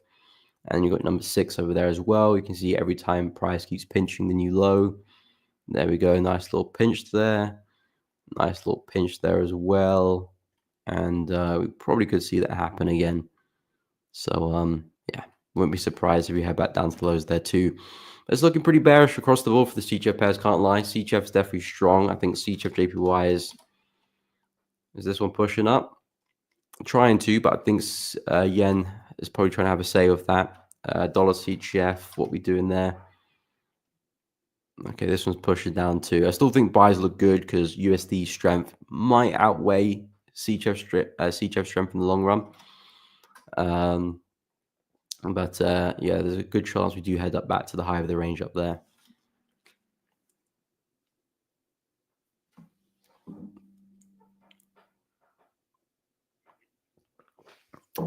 Gold, silver testing resistance.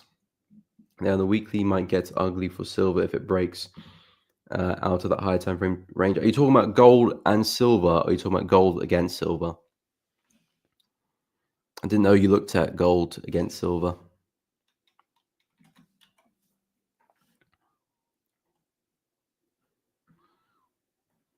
And you're indeed correct. We are coming back into some massive resistance there. So yeah, if we do bounce from that resistance, then that means gold's of course going to be a lot weaker than silver. So that means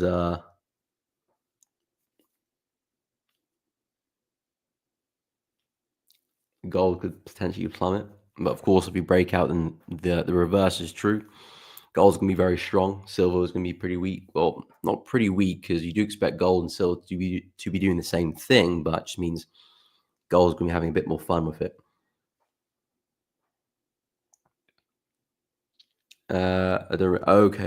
Okay, it makes sense. Just like as a nice indication to see, okay, gold might be stronger, silver might be stronger. Could use that to kind of select which market to trade a little bit better.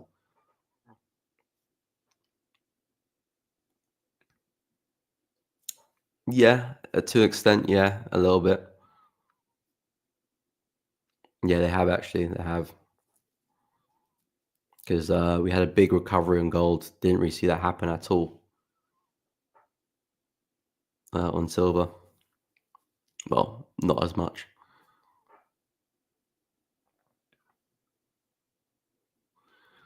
Holy wants, when you jump off the diving board into the pool of US 30. I like the analogy there. Probably from the new year, to be honest. Yeah, probably from the new year, to be honest. US 30 looks good to me, to be honest. It's past the testing phase. Dabbled with it on the demo account as well. Yeah, I think I'll just start trading with it. I'll probably reduce the risk to start with when I get to my live account. Because I'm trading markets where I've been trading for almost a decade. And US 30, although I've been analyzing it for at least probably since I started the YouTube channel, which is probably 4 years, coming up to 4 years maybe. So I've been looking at US 30, S&P, and NAS probably on and off for about 4 years now, but I've never really looked to trade them. So yeah, and analysis is different from actually trading, because trading, you're buying, selling, managing trades. Analysis, you're looking for overall direction. It's a little bit different. Don't have to be so involved with it. So I'm kind of just getting to grips with that, which so far has been an okay process. So yeah, probably from the new year, I'll look to add it in. And then if that goes well, I'll just add the rest of the indices, US indices, that is.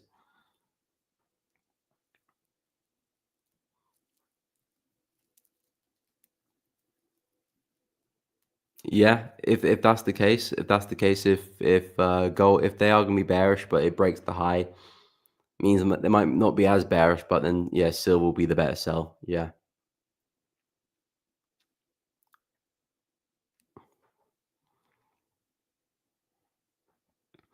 Ninad, how long did it take you to be profitable? It was around the 3 year mark. Yeah, it was around the 3 year.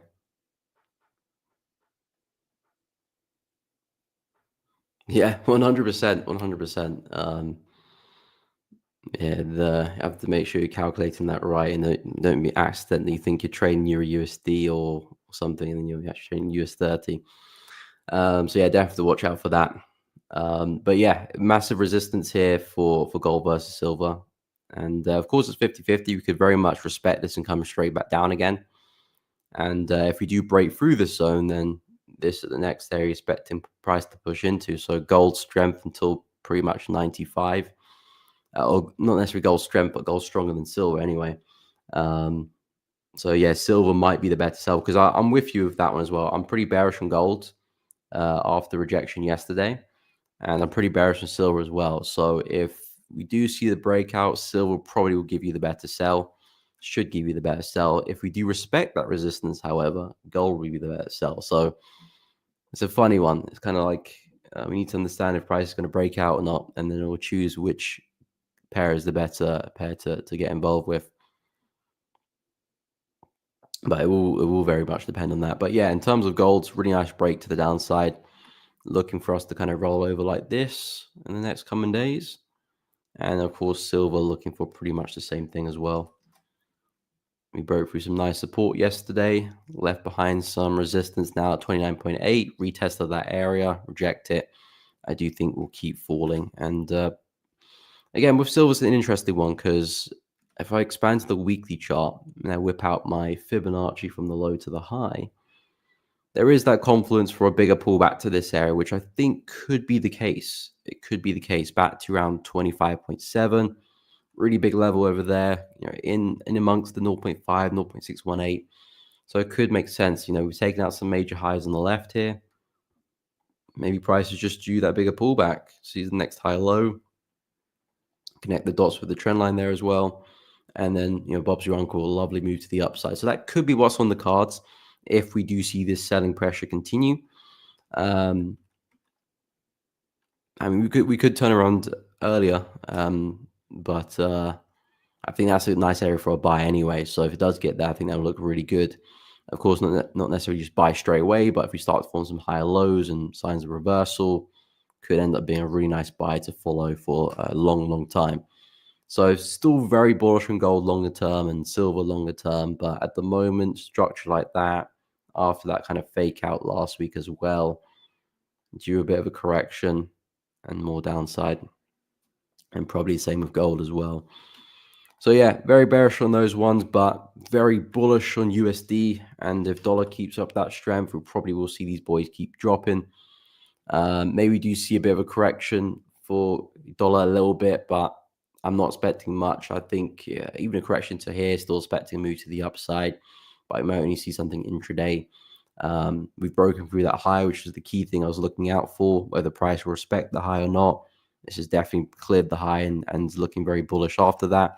I'll see how we close on the weekly chart because the weekly will paint the picture for me, whether we do pull back and leave a big wick this week or we kind of keep up the momentum and close strongly. In that case, then I would say, okay, we've definitely broken through that resistance. Then to me, the next big target is 113. Of course, I'll take it step by step. It's not necessarily that I'm just looking for 113 straight away, but it's an indication that says, okay, we're likely to break out now.